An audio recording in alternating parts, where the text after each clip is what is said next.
knocked away, picked up by Andre from 3-quarters, and he hit it! He had his eyes on the prize and let it fly!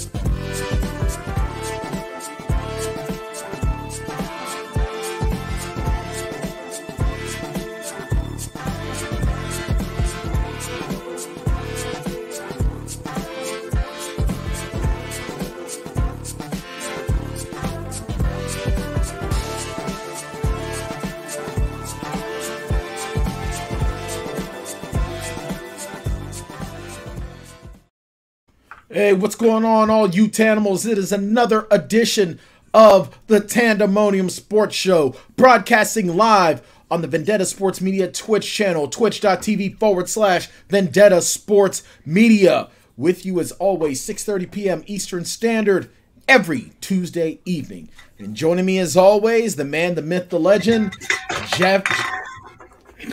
Dropping stuff. Mr. Dropping Stuff. I left the can up here, energy drink can. That's my bad. MC dropping stuff and Hall's eucalyptus drop himself, Jackson Law. J Law, how the hell are you?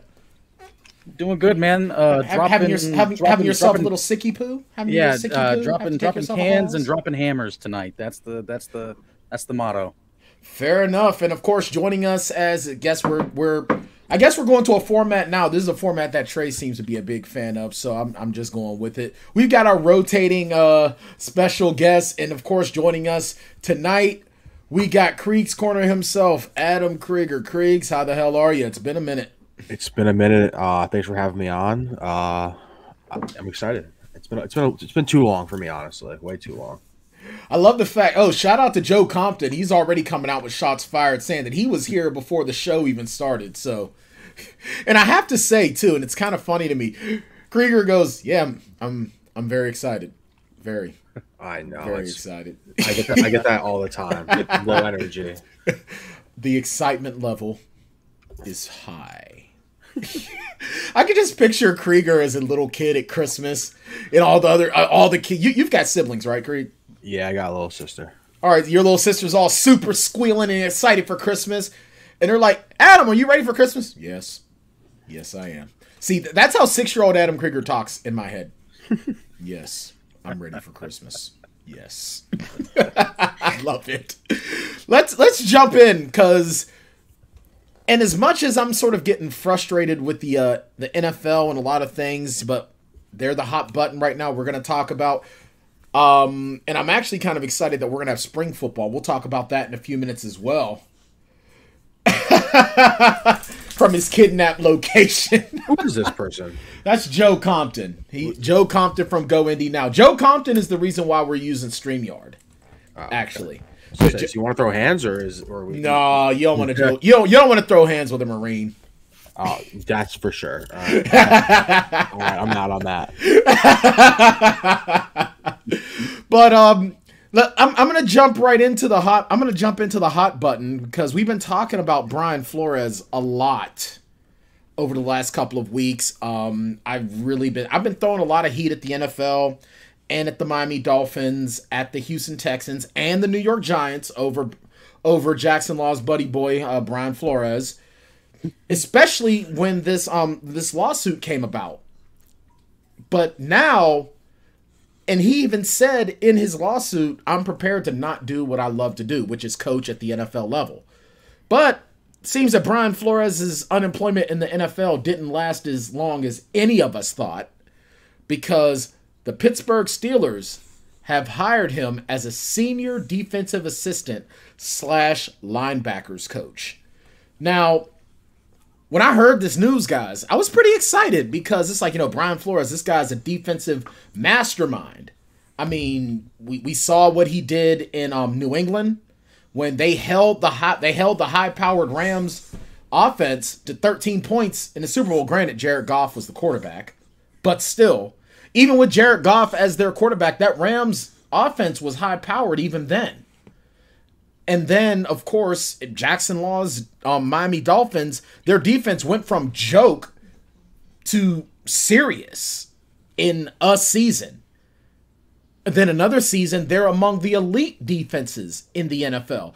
So, Krieg, I'm going to start with you.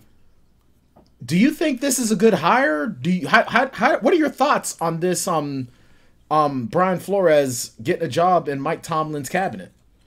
I'm not surprised that he got a job. I thought he would have gotten maybe a more like coveted job, like senior defensive assistant. I didn't even know that was like a real position on an NFL staff. But I mean, when you're just compiling, I mean, he's clearly a great coach, defensive coach. I'm a little skeptical of his head coaching abilities. A lot of OCs in his tenure down in Miami. But this is, I'm honestly a little bit surprised he took the job, because I thought he was going to kind of sit, not coach the year, make it a little bit more powerful. But listen, if you love football so much, I'm not too surprised that he ends up on a staff. He ends up on what I think is going to be a good staff. That team is going to be, who knows what that team is going to look like. At least the defense, quarterback, right? Exactly. Yeah.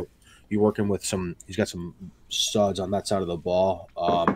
This is, I assume, will be like a 1-year job for him. I don't know what his contract's like, but he's going to get interviews at every single opening next year, and then I'm assuming he'll end up getting a head coaching job again soon. Now, Jackson, part of the reason why Minkah Fitzpatrick is in Pittsburgh is because he couldn't get along with Brian Flores. This is stuff that I heard about, while listening to, some of the guys here on Pittsburgh Sports Talks Radio. So I want to bring it up here. And Brian Flores, he don't look like the friendliest guy. He's very no-nonsense. You know that, especially as you're a Dolphins fan. So let me ask you this. And I had one pundit from the he's a beat writer for the Miami Dolphins. He thinks that everything's going to be okay because where Flores is there specifically to deal with the linebackers. But he is a defensive assistant. So he's going to be involved in the defense as a whole. So do you see this as being an issue because of how prominent Minkah Fitzpatrick has become in this Steelers team? I mean, I don't see it being problematic for Pittsburgh's defense, just because, first off, they're both professionals. And down in Miami, Flores was the head coach, so the final say kind of went through Flores. The final say doesn't flow through Flores. Flores isn't the defense. He's not the head coach. He's not he's an assistant, senior defensive assistant. He's not even like the defensive coordinator who, is like top dog when it comes to the defense. The only person he really answers to is the head coach. So, and again, like I mean, his job description is also linebackers coach, so he's probably going to be spending more time with the linebackers, but obviously the defense has to work in unison, so I'm sure he's going to have some input. Tomlin's going to take input from Flores because Flores is a good defensive coach. I agree with Kriegs that, I got to see it personally firsthand for 3 seasons, 16 times a year, 17 times this past season. Defensively, fantastic football team in Miami. Offensively, not so much. Lots of offensive coordinators, lots of instability in the building. So, but I also agree that he's probably going to be a head coach again one day, just because there was so much hype around him potentially being hired for the Bears, for the Giants. Lots of fan bases were getting really excited on Twitter about, and it's like prominent people that are influencers on Twitter, big time YouTubers that are fans of these teams, and they were just oozing in, going gaga over the fact that they were going to at least interview Brian Flores. This might be the best thing for him, though, not being under, a lot of his criticism was that he was trying to be too much like Belichick, which is like all of the coaches that come from New England and under him. They all kind of say the same thing. So Tomlin obviously does a lot of things right. Looking back at Tomlin managing Le'Veon Bell, Antonio Brown, and that misfits of characters, and still, cranking out semi-successful seasons, he'll get a new perspective on coaching, and that's probably going to be a good thing for him. Whether he's there for just 1 year or he takes a different job next year, like it's going to be something for him to build on. I don't know who else he coached with or underneath before he was in New England, but not everyone's Bill Belichick, so he'll get a good breath of fresh air from Tomlin. So it'll be good for him professionally too, probably. Now, here's something else that it was mentioned when I was, hearing discussion on this. Do you guys think that maybe, and this is just me, just let me just throw it out there. Let me just throw this out there. Which is ironic that it's called Peace Day, considering what's happening in Europe right now. But anyway, go ahead. Yeah. That's Pesci Day, not Peace Day, boys. That's Pesci Day. Joe Pesci Day. Brett Pesci. Oh, Brett what? Pesci Day. I was about to say, what? Is this a clown day to you? Huh? Is this an amusing day to you? Oh, because there's a bunch of twos. We're supposed to be happy with you. Oh, I misread it. My bad. Oh, okay. But now let's just say, now you guys have both said, this is going to be a one-year deal.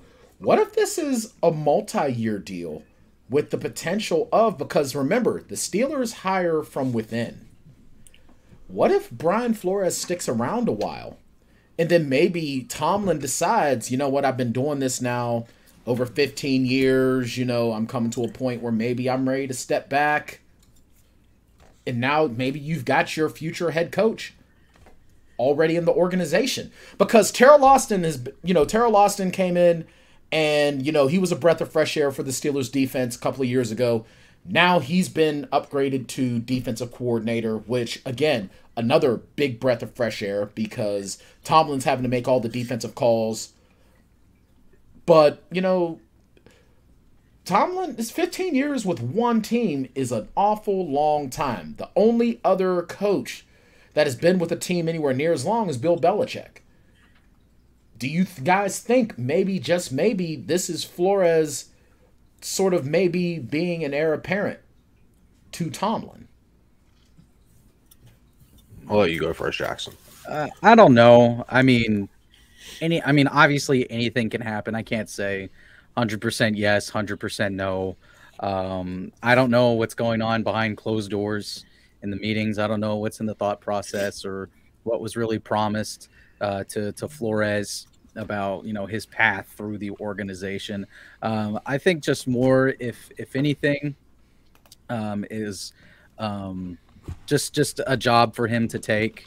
I don't know if he sticks around that much because, I feel like he might want to get back into head coaching soon if that opportunity does arise. Obviously, he wanted to this past year because that's the dream job of everybody that decides, hey, I want to be a coach in football.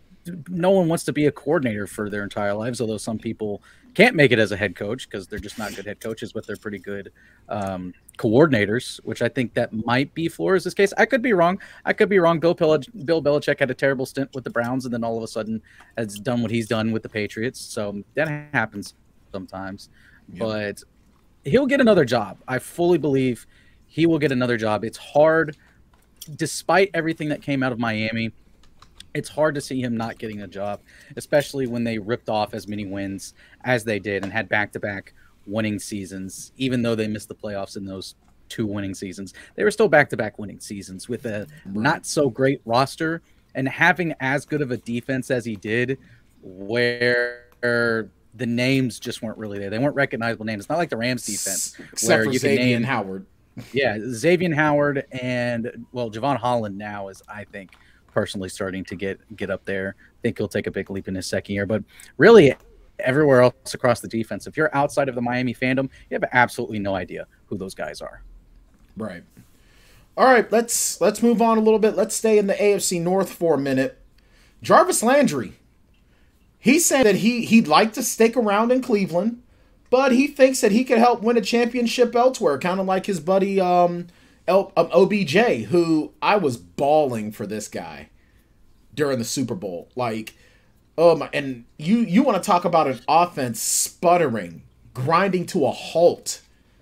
That Rams offense was anemic until that final drive without OBJ on the field. So what do you guys think about his former teammate, Jarvis Landry? Do you guys think that he could be the missing piece somewhere? Or is it just, just stay in Cleveland, collect your money because you're not really going to get anything? I mean, right now being in Cleveland kind of seems like a death sentence as a receiver. I probably was the most wrong on Odell I've ever been. Like, his dad making that hype tape to get him out of there was the best thing that could have happened in his career. I mean, I'm also in New York, so there's a lot of Giants and Odell haters, but everyone kind of did a full heel turn on that. He had 6-7 great weeks with the Rams. being a quarterback. He almost looked like the old OBJ. Exactly, and maybe that's just like a short-lived thing. He knew he was on like a contender team, and that was why he's happy and productive. And who knows what's going to happen? But yeah, I mean, being Cleveland right now as a receiver is not good. But I don't. I mean, who even wants to be in Cleveland? What does Cleveland have? He's not going to be a number 1 receiver anywhere else. I don't think no. on a championship team. So maybe he can go be a 2 or a 3, but after that, it really is. Unless you're Bone Thugs and Harmony, like, why do you want to know what it's like to live in an Eastern European city during a civil war in the 1980s? Move to Cleveland, and you'll have that IRL experience. Wow. Jackson Law coming Cleveland out with haymakers. Those are your 2 Eastern European Bosnian Civil War experiences. Oh, wow. That's just, you know what? I haven't been to Cleveland in a very, very, very long time, and I have no desire to break that streak. I've been to Cleveland since I was 13 years old, and I have no desire to break that streak now. I won't even go there for the Pro Football Hall of Fame. Nikola Jokic gets off the plane in Cleveland when it's a Nuggets versus Cavs game, and he thinks he's like, when did I fly back home? You know, how long was the flight? Did I fall asleep? The way I needed my pizza here. Had too much to drink. Getting too lit. Oh, his brother slipped him a Mickey for a secret mission. He pulled a Dion Waiters and had too many edibles on the plane, and by too many, he had like half an edible on the plane. Hey-o. Yeah, honestly, here's the thing about Jarvis Landry. Here's another guy that... See, I've never really been sold on Jarvis Landry. I'll be totally honest. Is he a better wide receiver than I could ever be? Absolutely. That's not my natural position. I was a running back as a kid, and then I moved to the defensive line when I got super duper fat. Now I've had so many freaking head injuries that I'm not allowed to I'm only allowed to look at a football field. I'm not allowed to get on it. But Jarvis Landry is one of those players that he's serviceable. He's probably going to be, if this were All-Pro 2K8 on the old Xbox 360, he'd probably be bronze tier player at best. This is a guy who he's a product of, as Miss Odette comes up here and wants some attention. He's a product of a guy who, we get these athletes on social media and everything they say is just instant clickbait. You know, if this were 20 years ago, who would care? And I mean, Jarvis Landry, as a player that he is now, like, who cares? You know what I mean? This is kind of like if I'm trying to think of one of those old wide receivers from way back when, that it's like, who cares what you think? Like, Jarvis Landry would be that guy that would go to a Super Bowl winner. If Jarvis Landry went to the Chiefs, he'd easily be at best the 3rd option. Yeah, but it wouldn't shock me if he was the 4th.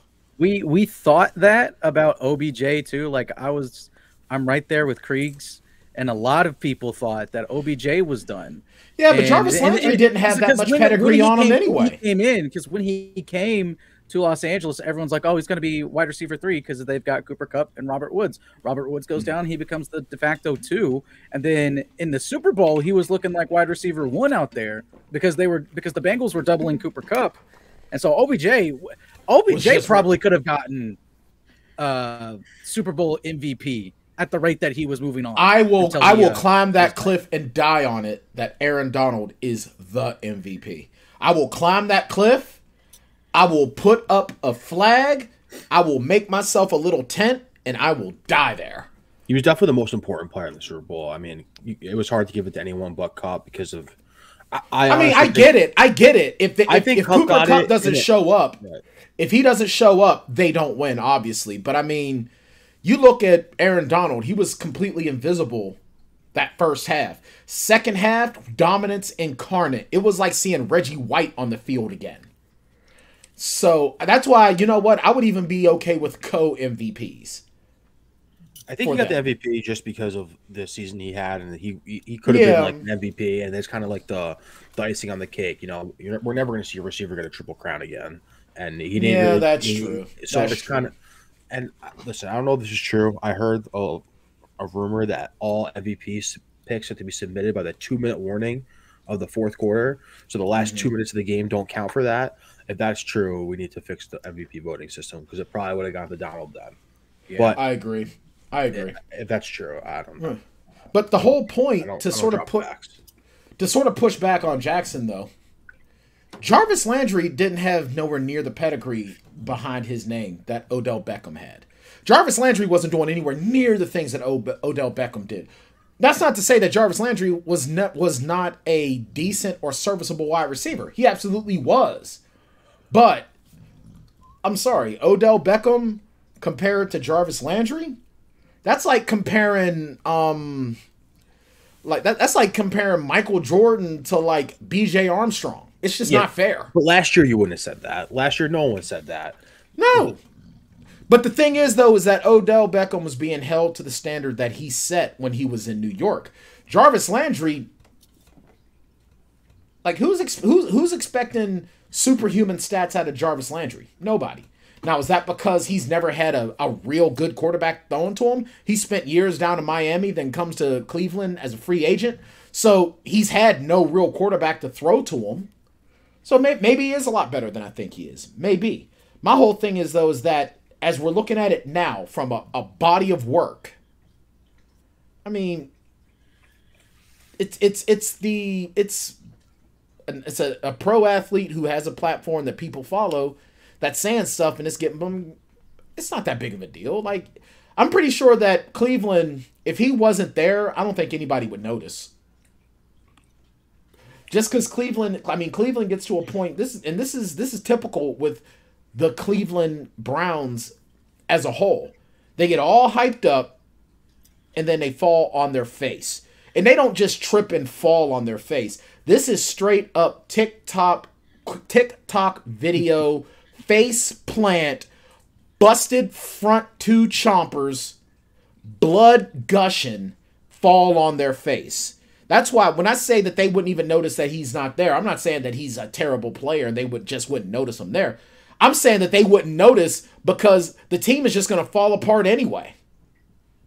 So, honestly, if I'm Jarvis Landry, I don't even say that I want to stay in Cleveland. If you're going to say that you're confident that you can help win a championship elsewhere, then I just leave it at that and don't say, but I want to stay in Cleveland. Trey just put in the comments section a memory that triggers me. Can someone ban him for reminding me of this dark time in Miami's franchise history? Trigger warning. No. Trigger warning. See you guys. I'm out. Well, I mean, being a Dolphins fan, period, should be a trigger warning. Should be. I mean, I'm sorry, son.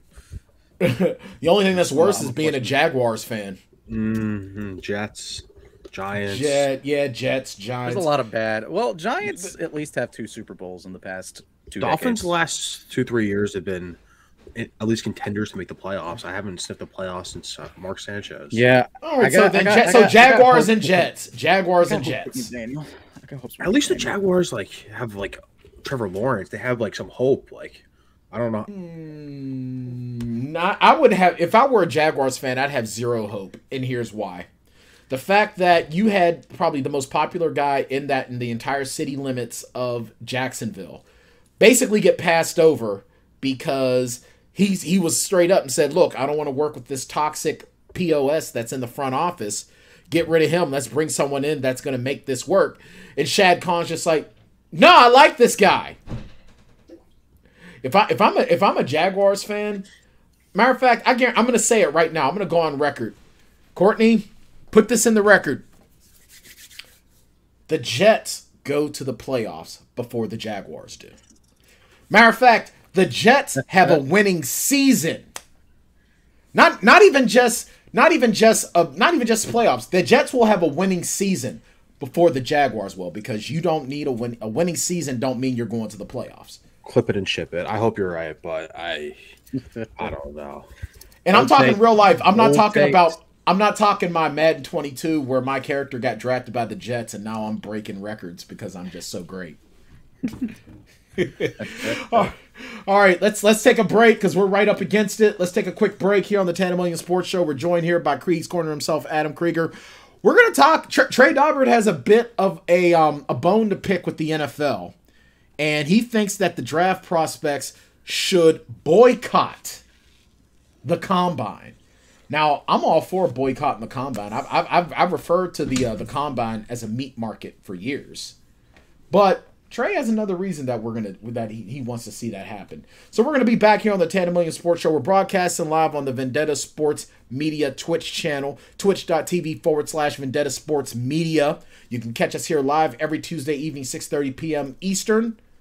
Otherwise, you're watching us backed up on the YouTube. Either way, we'll be right back. The following is brought to you in partnership by Symbol. Symbol is a new sports marketplace where you can trade shares of professional teams like stocks. You love sports. You interested in fantasy sports without the weekly annoyance of fantasy league upkeep? Then Symbol's the app for you. With Symbol, fantasy sports is going to a whole other level. How it works is simple. You buy Symbol shares for your favorite sim teams on the app. When your sim team wins, you get automatic cash deposits, and you don't lose any money when they lose. That's it. So if you follow trends across football, basketball, and baseball, and you think your team is a sleeper, simply invest in your favorite sim teams on Symbol and watch your virtual portfolio prove you right or wrong. And if you want to get in on the action right away, Vendetta Sports Media's got you covered. Go to symbol.app/Vendetta and use our exclusive promo code Vendetta, and you'll get a $10 bonus when making your first deposit. Symbol, taking fantasy sports to a whole other level. All right, we're back here on the Tanndemonium Sports Show, broadcasting live on the Vendetta Sports Media Twitch channel, twitch.tv/Vendetta Sports Media. Make sure you like, share, and subscribe if you're checking us out on any of the other multitude of social media platforms that we're on. Miss Odette says hi to everybody, by the way. So let's talk about the NFL Combine. Now, Trey Daubert has a bit of a bone to pick with the NFL there, guys. Apparently, the NFL wants to put 500 of the NFL draft prospects into a bubble a month before the combine. I think the NFL backed down on this. Oh, they did back down on this? Yeah. Is that breaking? Is that breaking news? I think they mentioned it. I think it was last night it broke. Yeah. Yeah. Okay. Because all the agents were going to boycott it. Trey was right, where people were actually going to not show up. And good. The combine, I don't know if it's like a meat market, like you said. It definitely is some important things that get seen there. But, yeah, putting people in a bubble is ridiculous. Yeah. All right. So they did back down. All right, good. And here's the thing. That's too much of a coincidence there, Trey, you know. Yeah, Trey Daubert writes about it, and then 6 hours later, boom. Now here's my thought. What is on the NFL's mind that they would even think this way? Like, who's really sitting in these meetings? Like, it's a great idea. 500 people in a bubble. In Indianapolis. In Indianapolis, of all places. Like, seriously? I don't know why they thought this was a good idea. Like, I don't see how you could easily convince 500 people to be like, hey, you're a draft prospect, if you want to get into the NFL, you got to come to the combine, and this is what you got to do, and all this stuff. Just crazy the timing of it. Like, it seems like we're at the tail end of this. Like, the bubbles and quarantines, that's kind of last year's news. We kind of obviously it's still an issue going on in the world, but we've kind of moved past it at this point. Like, if you get it, you get it. You're 5 days, you show back up to work on day 6 and just go. Yeah, and the NFL, it's kind of odd because you're seeing the NBA start to kind of turn away from it too. Because even Adam Silver was talking about it with the Kyrie Irving situation. Because I didn't know this, but away players that are not vaccinated can play at the Barclays Center. Can play what? Yeah, they can play at the Barclays Center, but Kyrie can't because he's unvaccinated. It's a thin line we're walking right now. But yeah, Silver should have said this 18 months ago. or Yeah. whenever this first happened. Like there's no reason for him to come out now, and there's nothing they're going to do about it. I mean, hopefully next NBA season we're done with all this stuff. But yeah, it's so stupid. We'll I mean, see. you could let visitors come in and do it, and like there's you can't give me one good reason why an opposing team can do it, but not Kyrie. Yeah, like I heard that and I was like, "Are you kidding me? That's been that way this whole time?" Yep. That's insane. So, and right about now, fellas, actually, it just started 2 minutes ago. The USFL draft. Saw that. And and I have the draft ticker up right now. So I'm actually excited about this. I want to talk about this a little bit. I want to talk about the USFL because I'm very, very excited for spring football. I really am.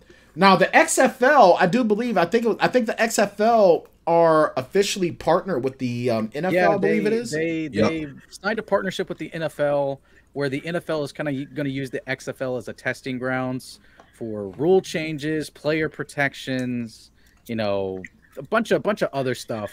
They're going to test it out there. If it works and people like it, then it'll get moved to the NFL. If not, then it just stays down there. Stays in the XFL. I have an unpopular opinion on this. I What's think that? any football that's not NFL is unwatchable.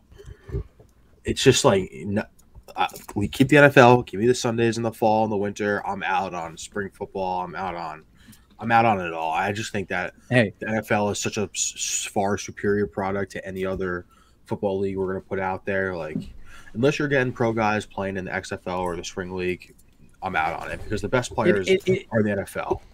It is like at the professional level because I'm not counting Trey college, brings up college. obviously.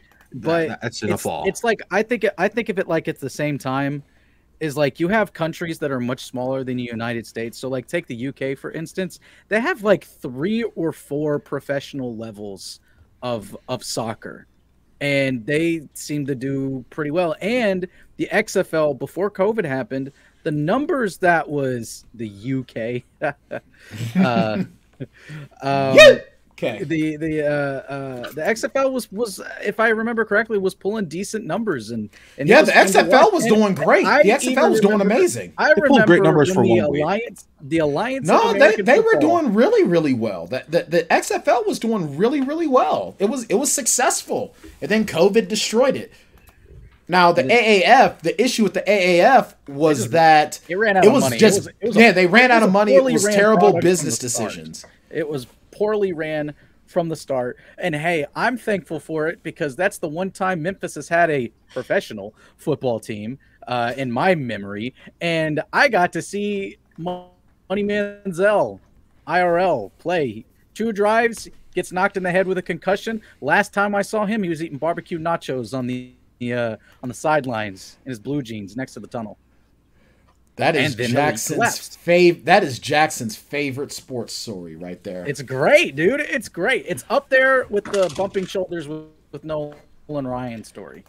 See, and it looks like the first overall pick is in. The Michigan Panthers have selected Shea Patterson, quarterback. Well, the day 1 picks are okay. First round is all quarterbacks. Okay, barbecue nachos is where it's at. Okay, and you just got to know Memphis is big into barbecue, so barbecue is on everything. Okay, it's barbecue everything. That's true. And Wait, what's wrong with barbecue nachos? Yeah, what the hell's wrong with barbecue nachos? See, that's that West Coast Beautiful. BS. That's that West Coast BS. Barbecue nachos are where it's at. If you get to a good barbecue restaurant, every single one of them, even the bad ones, are going to have barbecue nachos, but you got to go to the good ones. At the Forum in Memphis, it's Rendezvous, which is one of the more famous ones in Memphis. It's Rendezvous barbecue nachos. They are expensive as hell, but I buy them every time because you lost me at expensive. I ain't going. You know what? I'll make barbecue at home and buy nachos from Target. I'm hungry at the game though. I gotta. Well, then you know what? You can eat before you show up.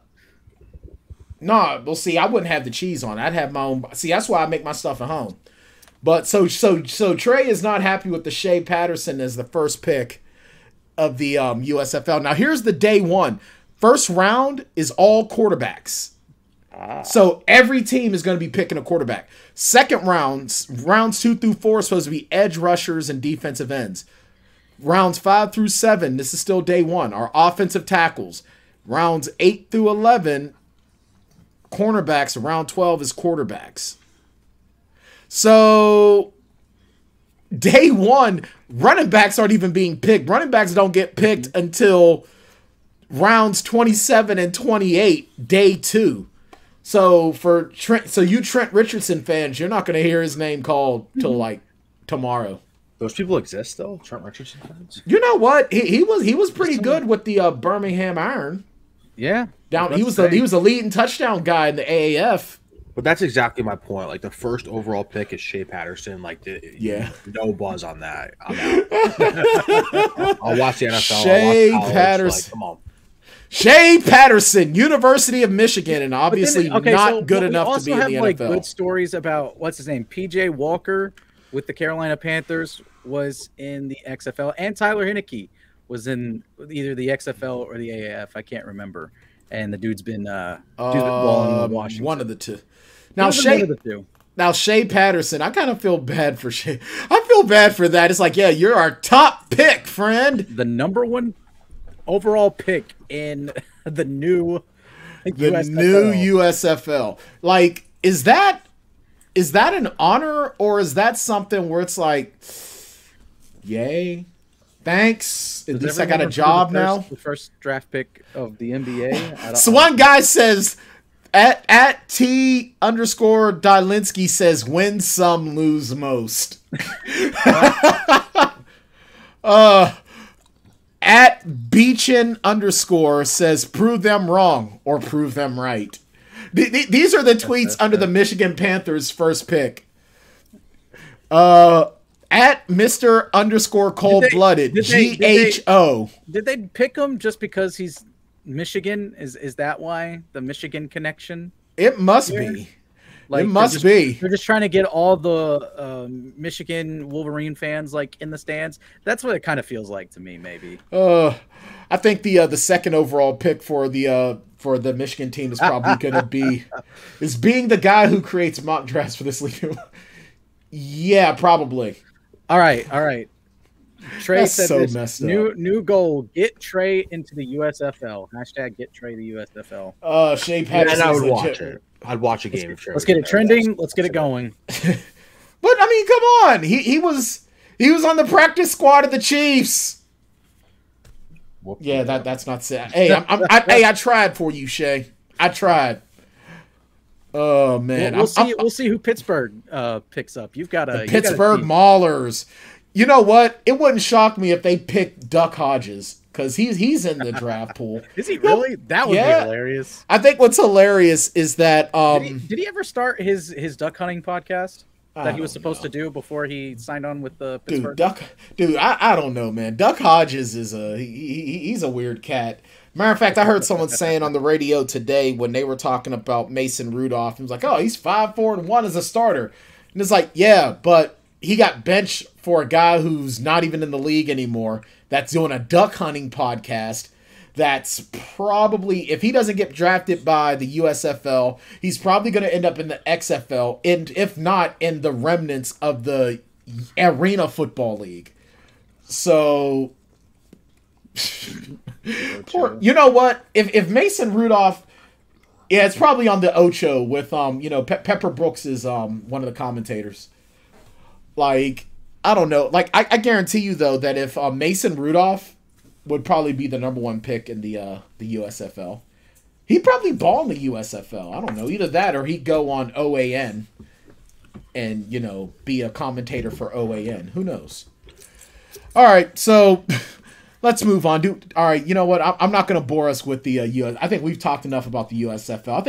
I think we've talked more about the USFL than what the USFL has talked about the USFL today.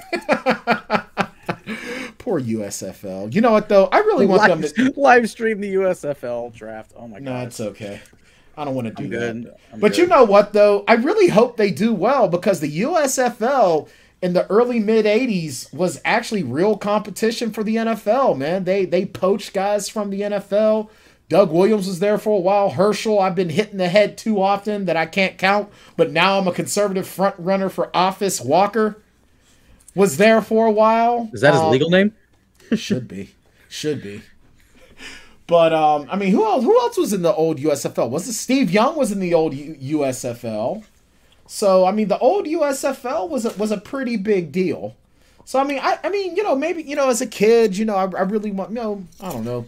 Maybe my love and excitement for the USFL is based in nostalgia, not for a real football product. Because I'm sorry, I don't even know who the hell Shea Patterson is. So that just lets you know how oh well. Yes, Herschel Walker is the best college running back ever. Honestly, though, here's the thing, though. I mean, Earl Campbell might want to disagree with you a little bit. I think that Earl Campbell and Herschel Walker are 1 and 1A of best college running backs, because Earl Campbell is just a monster. But I don't know, Krieg, if you could go back into a time machine, you're starting your own NFL franchise. You and say Posser, you each get awarded your own NFL franchises. You're going to be, that's your setup. You can pick from a pool of anyone throughout the history of the NFL. And you get your chance to pick Herschel Walker in his prime or Earl Campbell in his prime. Who are you picking? I mean, probably Herschel Walker. Probably. Jackson? I don't have a good reason why, but... Yeah, I'd probably go Herschel Walker too. See, I'm going Earl Campbell, man. I'm going with Earl Campbell. Earl Campbell runs so hard. They're trying to grab him, and they tear his jersey off his back, and he's still running people over. Start watching some Earl Campbell picks, man. I'd never draft a running back. Never. Running back's the worst position in football, especially the last 10 years. The most devalued. You can literally find a high schooler, run fast. As long as you can block for him, get the hell out of the way. Yeah, that's a good point, too. The running back position is definitely a position that has just gone downhill over the years. Oh, that's your post to convince me that the answer is Herschel Walker? I mean, look, I'm not sitting here wildly screaming, "Oh, you're an idiot if you don't pick Earl Campbell." I'm not. I'm just saying, look. Feels like this needs to be a Twitter poll as well. Yeah, you know what? Let's get that as a Twitter poll. I don't know if we have enough engagement on the Tanndemonium Sports Show Twitter feed, but we can try. Hey, Courtney, you want to go on Twitter, put us up a poll? Who would you pick, Earl Campbell or Herschel Walker? Politics is completely out of it. We're talking sheer talent on the football field. Sheer talent only. Like I said, I'd probably go with Earl Campbell just because when you watch some of those old Earl Campbell highlight reels, dude, Earl Campbell had people afraid to even get near him. And I mean, Herschel Walker did too. No doubt. All right, so fine. Let me introduce three. So you got Earl Campbell, you got Herschel Walker, or Bo Jackson, because Bo Jackson also had a ton of the same type of hype. Bo Jackson. I love me an athlete that can do both. Yeah, Bo knows, baby. Yep. See, now, I would probably go with Bo over Earl because Bo Jackson did a lot of the same stuff. I think Bo Jackson was faster than both Earl Campbell and Herschel Walker. And he didn't have, plus, I just love the fact that he took on, here's the thing. That's a good question by, so would you guys take Barry Sanders over Bo Jackson? Or would you stick with Bo? I don't know. I love Bo Jackson. He's probably one of my favorite athletes all time. So, biased. Yeah, same with me here. I kind of would too. I kind of would stick with Bo, but my thing with Barry Sanders is that he was phenomenal with no offensive line. Because there's no reason why Barry Sanders should have to dodge the entire defense 15 yards in the backfield and then break it for a 50+ yard touchdown run. No reason whatsoever. But Bo also wouldn't beat. So apparently Trey made the tweet on the main. Okay. Yeah, sure, Courtney. Matter of fact, add Bo Jackson to that as well, just as the third candidate. No, we're not just talking college. I mean, if we went, I'm going by prime years, prime player. That's what we were looking at. All right, let's shift gears a little bit. We just finished off NBA All-Star. Courtney, do we have time to shift, or should we take a break and then shift it over? I'm gonna let Courtney decide. What does she say? There's some interesting talk. If you want to do more Okay. NBA stuff. All right, yeah, we'll do something that's going on Twitter today. That's all right. You know what? Let's do that. Let's do that then. Let's take a quick break because we're just about at the break. So let's take a break and then we'll do a shift to some NBA talk. All right. So we'll be right back here on the Tanndemonium Sports Show, broadcasting live. Twitch.tv/Vendetta Sports Media. If you are an Amazon Prime subscriber, please subscribe to us and we'd really, really, really appreciate it. Otherwise, just follow us and make sure you click the bell icon there on Twitch so you get notified when we're going live. You got Chad Bauman, who's still banned from the show, but I'll still talk up his Pokemon streams, even though Pokemon sucks. I don't let things go after a while. Meanwhile, I'll forget about it later. But no, make sure you definitely follow our channel because we've always got some good stuff coming here. Especially, if you're definitely into gaming, check it out.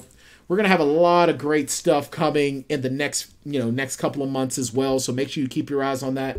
Make sure you also follow us on YouTube. Go to youtube.com/Vendetta Sports Media, where you can get all of our video content there as well. And make sure you go to our website, vendettasportsmedia.com, where you can get every single solitary last bit of our content, including our blogs. And you can check out our store, get some Big Unk merch as well. That being said, we'll be right back for our final segment of the week. It's the Tanndemonium Sports Show. We'll be right back. The following broadcast is brought to you in association by XP Coffee Company. XP Coffee Company is the fresh brewed coffee made for gamers by gamers. Get amazing flavors like Choco Loco in 8, 12, or 16-ounce bags. Or level up and get Illusion, Isolation, Nightmare, or the Majestic Throne blends in light, medium, or dark roast in whole bean, coarse French press, drip, or fine espresso in 12-ounce, 16-ounce, or 2-pound bags. Wow! Shipping worldwide. If you're in the U.S., go to usa.xpcoffee.co. If you're in Europe or in the U.K., go to www.xpcoffee.co. XP Coffee Company, for gamers, by gamers. All right, we're back here on the Tanndemonium Sports Show. I gotta get my damn headphones on. Whoops. Broadcasted here live on Twitch, twitch.tv/Vendetta Sports Media. Check us out here on the Tanndemonium Sports Show every week, 6:30 p.m. Eastern Standard Time on Tuesdays. What else? I don't know. What else was I going to say there, Jackson Law? You hear the spiel enough by now. As I'm trying to get Miss Odette to settle down. Sounds good enough. That works for me. All right, let's go right into the Lovie Smith says, why can't the Texans be the Bengals, take a Bengals-like leap in 2022? Why not us? Because your team sucks, dude. Bottom line. Davis Mills is not Joe Burrow, and there is literally no one in the Houston area that is Jamar Chase. Not to mention the fact that, look, the team wanted Josh McCown, who wasn't even that great of a quarterback, to be its head coach, not you. That's why. So, anywho, Carl Heiser was not too impressed with the NFL dunk contest over All-Star Weekend. Who was? Now, I don't think, you know what? Here's the thing. I have not been a fan of the NBA in a long time, guys. I have been on record talking about this. All right, I haven't consistently watched the NBA since the Malice in the Palace. After that season, I was pretty much done with the NBA, and because I didn't like what the NBA was evolving into. Now I understand why it's so big. I mean, because look, the NBA, basketball is a fun game. I get it, but everything that's going on with the All-Star Weekend, it is just not the spectacle that it used to be. It never, I mean, the NBA All-Star Weekend used to get casual fans just coming out of nowhere. Now, it's just, And the dunk contest was the big highlight. It was the thing. Now, though, who cares, guys? I mean, really, who gives a damn? And we have some. I'm gonna share my screen here for us to go over some of the, check out some of the quote unquote highlights. This was just a bad one. in general. It's one of the worst ones. Like not even the ones from the past couple of years. Like, why is he wearing boots? Like, he's wearing Tim's. He's from New York. So, and that wasn't even like he's getting all for the Knicks. He plays for the Magic, and he's rocking a Knicks jersey. And I mean, look, I can't dunk. I can't dunk on a 10-foot hoop, okay? But this is, I'm sorry, this is a pedestrian dunk to me. This is very pedestrian. This is something that, this looks like something that you could be doing like in a game. And all right, you're dunking in Tim's, big deal. I jogged with my dog wearing work boots. So what? And I mean, like, even that dunk right there. I mean, all right, look, that was kind of, that was okay. You know, you're jumping, you jump over another dude, you almost teabag him.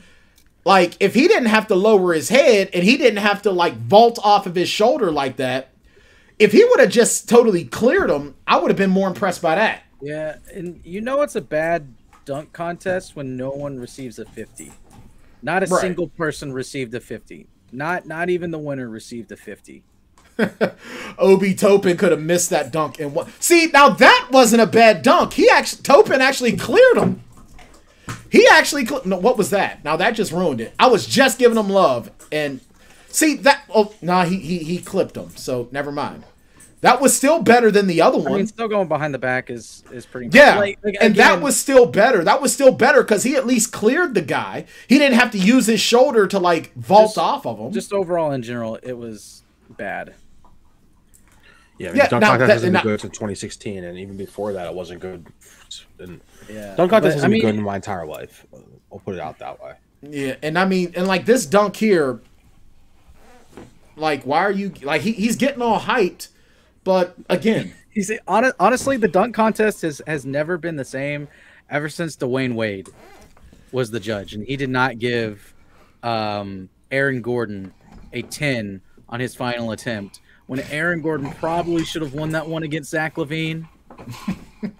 Let's be real. So people like ever since I blame D Wade for the crappy product that we have now at the dunk contest, because everyone's like Ja Morant needs to be in the dunk contest, Zion Williams needs to be in the dunk contest. Well, first off, Zion is hurt, and we can talk about that here in a little bit. JJ Redick took him to task. There's a lot of See that wasn't all right. Now see this isn't bad. See now that was okay. I didn't dislike that. That looked okay. You know, between the legs and a reverse. That's the thing. There is no real ingenuity with this dunk contest. Like, they're good dunks, yes, obviously, but also it took them forever to set up, and they were missing multiple times. Right, these guys they were missing on these dunks multiple times. All right, see that's not. See, here's my thing with the dunk contest. I want to see something that I can't see in a game. Some of these dunks you can see in a game in a fast break. You know what I mean? John Morant was throwing 360s down in the All-Star game. Yeah, see, boo. So Boo. No. All right, I'm done reliving this boring night, okay? All right, I'll stop. I'm done with Yeah. I'll tell you the truth, like, none of this, like, I used to like to watch a dunk contest because I really felt like it was a big deal of athleticism. Now it's just meh. Oh, let's see here. We mentioned we mentioned the JJ Redick thing, and there's like been a bunch of other conversations going on about that. If you want to, yeah, that's like some good. That's like some good juicy stuff. Yeah, like I know we got on here, like, you know, and this all happened like relatively like soon today and everything. So it's kind of breaking. You know, Steph, great job with the 16 threes. That was I had this conversation with a friend about the 3-pointers. For Steph, where it's like, yeah, it's sort of impressive that he made 16 threes, but there was also no defense being played. That's true. His splash bro Klay Thompson made, I think it was like 13 or 14 in a game, in an actual NBA game where actual defense was being played. Yeah, that's a good point. That's more impressive. But yeah, the story with JJ Redick today, JJ Redick called Zion out, basically called him a detached and a bad teammate. Said that he was not bought in. Zion is not with the team. He's not rehabbing in New Orleans. He's actually rehabbing out in Seattle. CJ McCollum said that, like, when he was first interviewed by ESPN after McCollum was traded from Portland to New Orleans, Zion had not reached out to him. Now, I think it was today CJ said that Zion has reached out to him, but that it's been a significant amount of time, including a couple games and the All-Star break that went by, at minimum, that it took that long for Zion to contact a teammate. And things take an interesting turn, and you can find the pictures of it out there for this. But when the Pelicans organization sent out emails to previous season ticket holders to renew their season tickets, they mentioned Valanciunas, they mentioned Brandon Ingram, they mentioned CJ McCollum. They did not mention Zion Williams in the email. Zion should have done what like Phil Rivers did, or not Phil Rivers, I forget who it was, but like anyone, he should just come out and be like, I don't want to play for this team. They would have kind of pulled the Ben Simmons. That's what Eli did. That's what Eli did. Right, Eli. Okay, Eli did it with the Chargers, right? Or exactly. Whatever the situation was, like that's what he should have done. He handled this pretty terribly, to be honest. But I mean, it's really no shock. Who wants? I mean, he didn't want to go down there from the start. He got fat. He got big. He got hurt. He doesn't want to come back. Like there's just so much going on there. Like if he would have just been like open from the start, like I don't want to be here, he would have been either probably traded elsewhere. I mean, coming out of college, you could have gotten your next 3 first-round picks for him because they thought he was a generational talent. Now he's got probably, I mean, I don't know what you give up for Zion now, but the way he just handled this all poorly, and he'll be a Knicks soon. Him and all the Duke boys. I'm not even a Knicks guy, but that's probably the most repeated rumor I've seen. Is for real. I mean, it's RJ Barrett. You got Cam Reddish. All that whole team is up there now. He always said he wanted to play in the Garden. So let's see it happen. I don't see though, like this situation.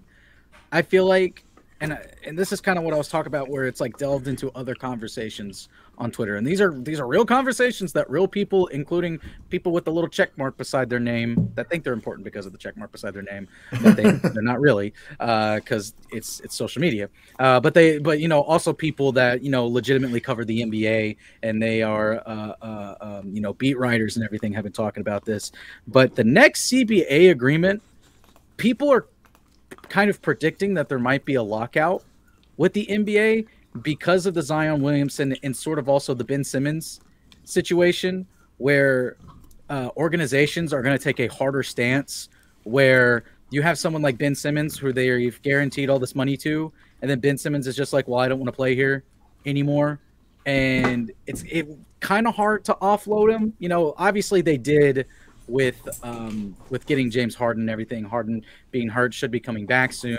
But specifically like with Zion, he's honestly he's a no-show, and the Pelicans might have wasted the first overall pick on him. Definitely did. Now, do you guys think though that this gets him a bad rep in the NBA because he's just been so No, but the NBA, it's such a players' league. Like people are gonna forget he's on a new team. He has a few good games in a row. Like it's not going to matter to whatever team he's on next. Like if this were the NFL or even MLB, like he'd be getting. I mean, hockey, this would never happen. But this NBA, like it's the National Players Association, and it's what they say goes, and that's why we have the Ben Simmons situations. Why we have all these things. It's because the owners and the league have zero power. But that's the way that the NBA's kind of built itself the last decade. I've seen people talk about, because of the Ben Simmons thing, and now an extension, the Zion Williams situation, where like I said, the lockout could potentially come because teams are going to be demanding more protection for themselves if they go full in on a player, or they, there's like 3 or 4 pretty good players, and like in this instance, Ja Morant was right there. Ja Morant goes second to Memphis, and he was starting in the All-Star game this past weekend, and Zion is still nowhere to be found. He is MIA and still hurt, possibly needing another surgery, gonna miss more time. And so it's like I kind of understand the Pelicans, where they think they're getting this generational talent, and they kind of are.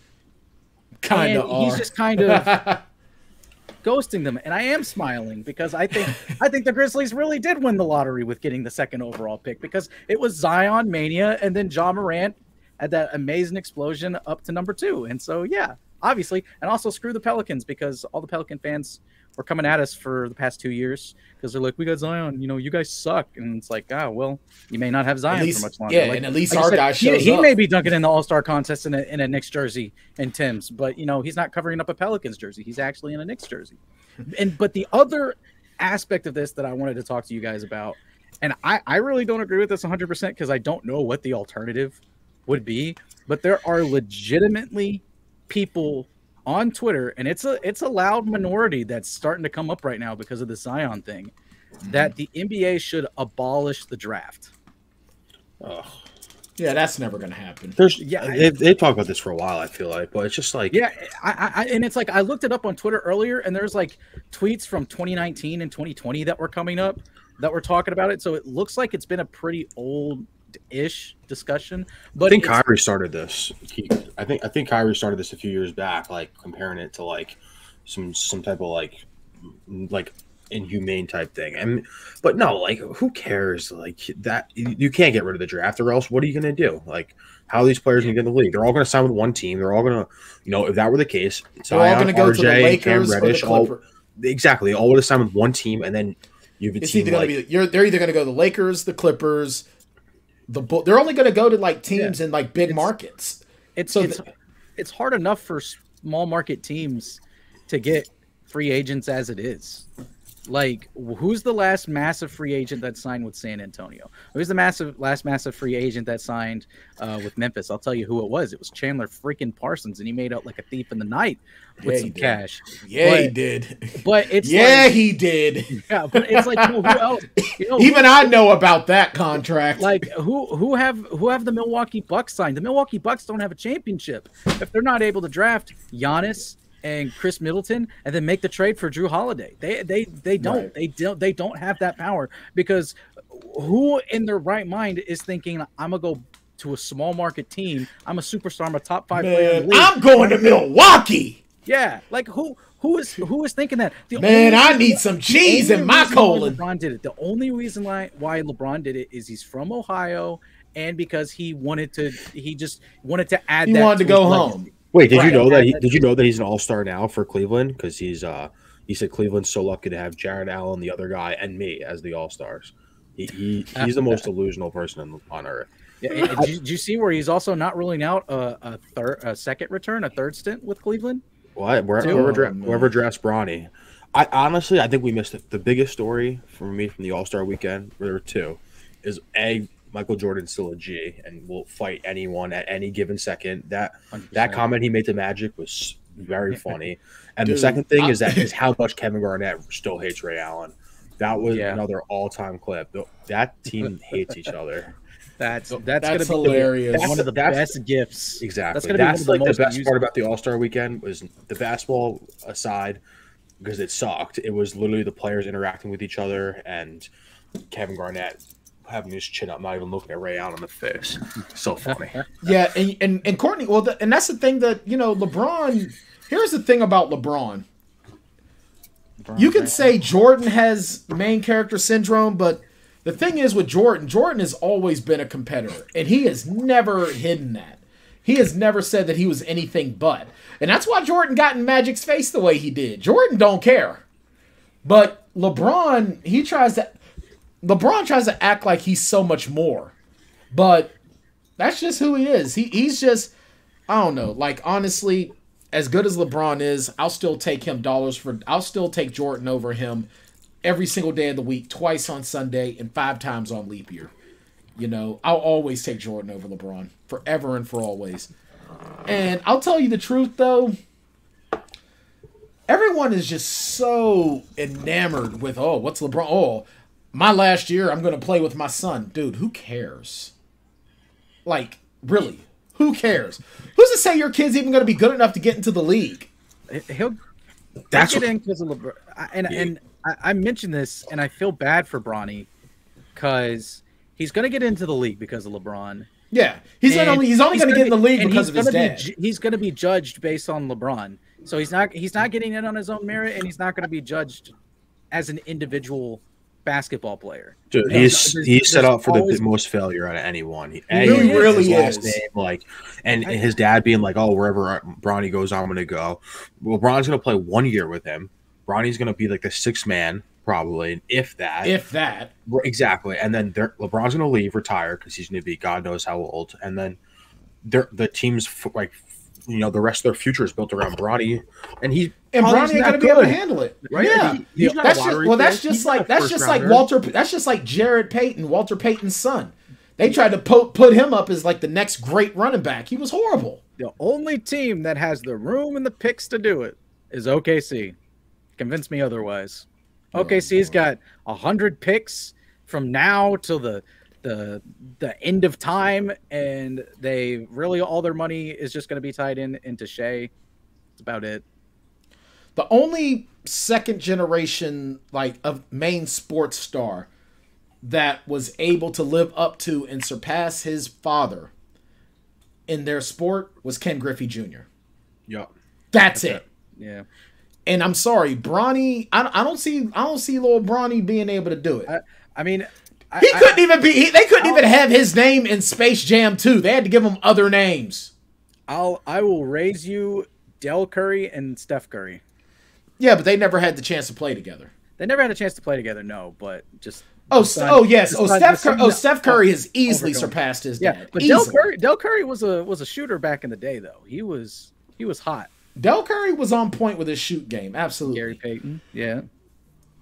Gary Payton's son isn't bad. He's not lighting the world. He's not lighting the world on fire like his dad is, but also it's not the glove. Yeah, but the thing is though too is that Gary Payton also didn't have as much on him as like LeBron has, and he's passing on to his son. That's just like Tim Hardaway Jr. Now, if Tim Hardaway Jr. was like blowing it up, we could say he's surpassing his dad, but Gary Payton Jr. ain't surpassing the glove. He's the oven mitt. Which, hey, there's nothing wrong with oven mitts. How are you gonna pull a hot pan out the oven if you ain't got an oven mitt? So, but you know what? I feel so bad for Bronny. But you know what? At least he's not Kyle Luetta, who's the Pittsburgh Maulers' first pick in the USFL draft.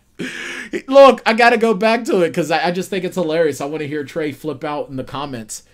Alex McGo for the Birmingham Stallions, Clayton Thorson for the Houston Gamblers, Ben Holmes to the New Jersey Generals, Kyle Sloter to the New Orleans Breakers, Brian Scott to the Philadelphia Stars, and Jordan Ta'amu to the Tampa Bay Bandits. Look at that Krieg. Look at Krieg's face. He's like, I don't know who the hell any of these people are, so I don't care. Yeah, pretty much. The words oh man. Yeah. So all right. Let's take a gander at a couple of the other stories that we have. Where the hell did my notes go? My notes are gone. Well, you know what? Because I opened up a couple of other things, so my notes just decided we don't want to live here anymore. All right. I mean, really, the last thing is the NBA or MLB lockout still going on. Oh, yeah, that's still a thing. Yeah, Krieg will know more about this. So yeah, give us the rundown, Krieg. Yeah. Here's my rundown. I'm sick of billionaires fighting with millionaires. Like honestly, like let's just play some fucking ball. Excuse my French, but like, come on. Fine. I mean, listen, rundown. We're screwed. Exactly. Like spring training is already delayed.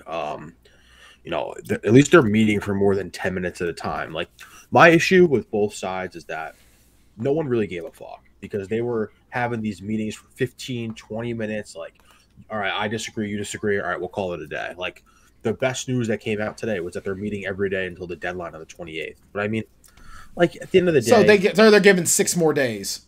Yeah, I mean, and they're gonna figure it out. And I mean, MLB is stupid. The players are. I don't know whose side to pick, but I'm just frustrated with it. It's just I need some baseball in my life. I don't want to have to talk about the USFL anymore. Like let's talk about spring training. Let's talk about pitchers and catchers. Let's move the show on the road. Like if this continues, I'm gonna be watching the USFL, and that is a bad sign for me. So just start going and like talking and blogging and commenting on a local rec league or baseball or something. Well, do you want to start talking about you want to talk about Elden Ring? That's coming out in 3 days on your last gen and current gen consoles. I mean, it's not sports, but you might be able to hit someone's head. I played nothing but MLB The Show since last April. I've been grinding. I've actually come back to it. I'm playing as my my starting pitcher on the Cincinnati Reds. I'm in my 5th year, so I'm trying to decide if I'm going to stay with the Reds or if I'm going to jump into the free agent market. You got to hit the free agent market. You got to test it. Well, we got Xander Bogaerts and Josh Bell on the team, and Carlos Correa. Whoa, Reds making moves, huh? They've been making some moves around me, and we've won. Oh, I think we've won a World Series because of me. I'm a 3-time Cy Young winner. Damn. I'm pretty badass. There you go. I just got rid of my I think it's either my sinker or I just got rid of my splitter for a 2-seam fastball. I wanted to add I got tired of breaking stuff, so I wanted to have a 2-seam fastball to go with my 4-seam and my other breaking stuff. All you need is a sinker cutter in that game, and you'll be fine. That goes for all the modes. Sinker cutter. Those are the meta pitches. I've been doing pretty well with the change. I've got 4-seam fastball, 2-seam fastball. I just switched to the 2-seam fastball. Change up, curveball, and slider. Yeah, slider's nice.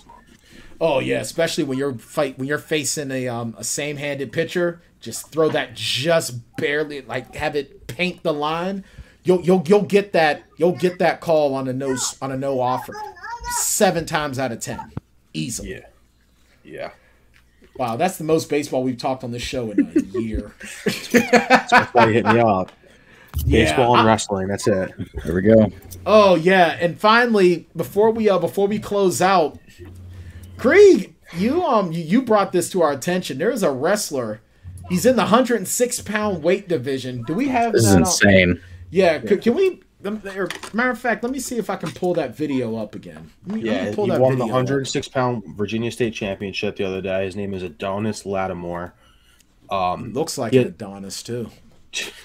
He's got no legs. One he lost at birth, and the other was amputated from the thigh down. I think pretty close to birth after. He's only got one finger on his hand. He won a state championship in Virginia.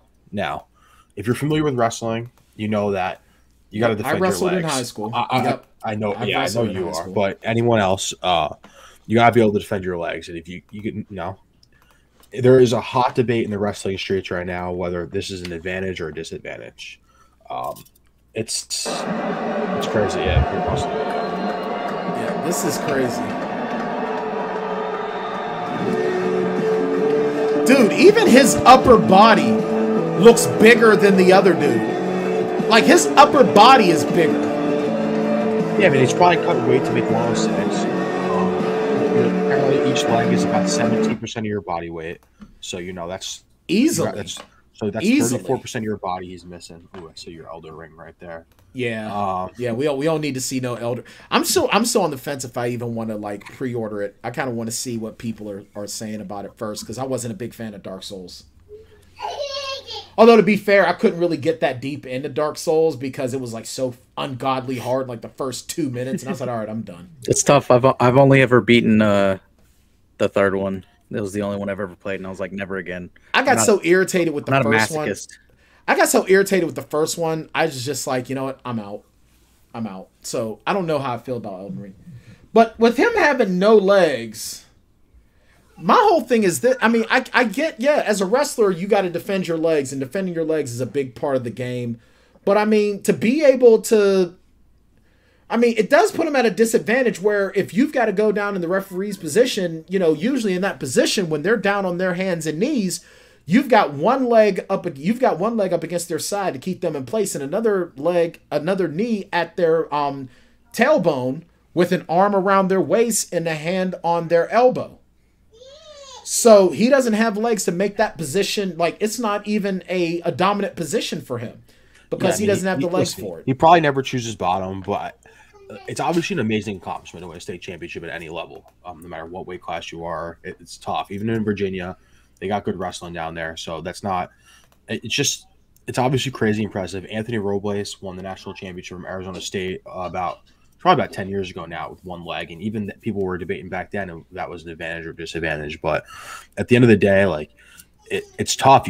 I don't know how I would score on him. I can't think of a way to how I'd get a takedown or do anything.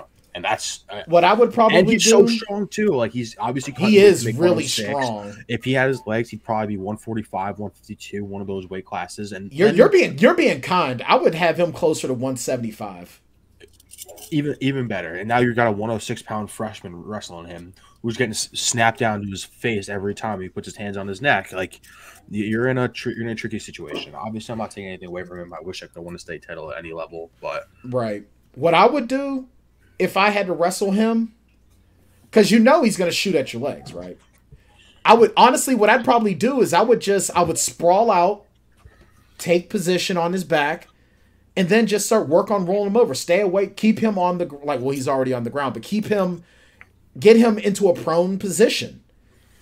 But the thing is, you're right, it's even hard to pin because you can't get him in a cradle. Can't cradle him. Like you can only cradle him. You can only throw a tilt. If you're lucky, you can bar it up, but he's never choosing down. So there's no way he's choosing top. He's choosing every chance he can get. He wants to be on his feet. I mean, you can match the level as much as you want. You're not going to be able to match a guy who doesn't have legs. And you shoot a one blast double. He's strong as hell. You're not defending that. That's a good point. That's a real good point. I'm just glad I'm not 106 pounds and in high school because I'd be screwed. I'd be absolutely screwed. I was 100 pounds in third grade. Dude, yeah. I haven't been in the 100-pound range since I was like 10, and I was 120. I went to high school at 220. So yeah, same. Yeah. Went to high school at 210, wrestling with big boys. Yeah. Now I was a freshman in high school wrestling as a heavyweight. And even now, I'm walking around between 220 and 235. So there's just, 10th grade. Yeah, I was 103 pounds at like 10. Third grade for me. Yeah, 10th grade. Shit. 7 years. But I mean, he's a stick. So. Yeah, but no, the only reason why that guy, because you figure your quads are going to be like, a big portion of your body weight because, the quadricep is among the largest muscle group in the body other than the heart. But the quadricep is the largest muscle group. And then the femur is the largest the largest bone. So, yeah, this guy's easily between 170 and 180, maybe even 190 if he has his legs with that rip of his upper body. But, look, if the guy's 106 pounds, he's 106 pounds. And that's the best part about wrestling is that it's literally for all shapes and sizes, no matter what. Mm-hmm. You see guys like that, whether you got guys with one arm. I've seen it in high school, kids with one arm or no arms. But it's the best. It's the best part of wrestling. Any size, any shape, you can go out, scrap. Best man will win. So wrestling is the Navy SEALs training of high school and collegiate sports, because football. You're going 5 to 5, anywhere between 5 and 30 seconds, depending. 5 to 20 seconds. Wrestling is nonstop, person on person. You only get like a couple of seconds to breathe. When the ref calls a stoppage, you stop, you walk to the center of the mat. That takes 2-3 seconds. You get back down and you back at it all over again. So, shout out. All right. That's going to do it for us here on the Tanndemonium Sports Show. Another week, another show down. Krieg, thanks so much for joining us. Of course. Make sure you check out Krieg over there on the tweet machine. His Twitter handle is coming up here in a moment, but you want to tell everyone where they can find you over on the Twitter? Yeah, on Twitter it's at Adam Krieger 1997, and then you can follow. Yeah, there you go, down there for me. We got it. Right there. Ladies and gentlemen, we got him. Oh man, what's funny is that you put at Adam Krieger 1997. It's like, man, I was 18. I was 18 in 1997. You were a crotch fruit. Yo, J-Law is 95. It ain't much better. No, it's not. No, it's really not, because in 95 I was 16. But I feel older though, because I gotta have a 2-year-old and everything. Yeah, dude. No, you just can't keep it in your pants. in your 20s. That's all that is. Dude, as soon as you're a parent, you're automatically 10 years older. That's just the way. Pretty much, yeah. Feel that. Pretty much, yeah. I got a 13-year-old, and he just suffered his first concussion. And, his mom's giving me the rundown on, his doctor's appointment. And she was like, yeah, he weighed in at about 184, 185. And I was like, all right, but he's like solid and everything, right? She goes, well, remember, he hasn't worked out in a few weeks because of the concussion. I'm like, how do you get the concussion? Wrestling? Basketball? No, slipped on the ice. Yeah. Slipped on the ice, and then whatever was in his backpack smashed him in the back of the bean. No, he's not really a sports kid. He's a martial artist. But he's not a sports kid. At least I could say the one concussion that I had was sports related. So, yeah, you know what though? Sometimes ice is an asshole, man. Ice is an asshole. That's all there is to it. And if you want to follow the show, if you want to follow the Tanndemonium Sports Show on the tweet machine at Tanndemonium VSM. Obviously, there's no NFL for me to live tweet. I don't know. Maybe I'll tweet the USFL if I don't have anything else better to do on my week. There you go. Nah, probably not. I don't know. I don't know if I'm gonna, I don't know, man. I don't know. But let's see how the USFL is looking. I think if Vendetta has to have me live tweet the USFL, that might be time for old Trey to close the doors. Or that might be because we're on the blacklist. Krieger knows what I'm talking about. Yep. Jackson knows what I'm talking about too. Oh yeah. Why are you guys covering the USFL? Well, it's a long and frustrating story. All right. With that being said, shout out to Courtney Plummer, the producer to the Stars. We're only going to have her for a few more months, and then she's going to be taking some well-deserved leave. So shout out to Courtney on that regard. Check in with us next week. Who knows what we're going to be talking about next week, because this world of sports that we choose to follow is very, very interesting. And shout out to the NFL for keeping things at least mildly entertaining, considering the fact that February is like the dead zone of NFL news. But we've been getting a good bit of it. So, I mean, hey, at least that's one thing we can say about the NFL. All right, with that being said, what's that? So the NFL is the king for a reason. Yeah, it really is. I'm not a big fan of it. I really, really, really want to. I honestly, I really want to be done with the NFL. But if you're gonna talk sports, you gotta be involved with the NFL somehow, some way. But with that being said, I'm Brian Tann. That's Adam Krieger. He's Jackson Law. This is the Tanndemonium Sports Show. We're gonna see you guys next week.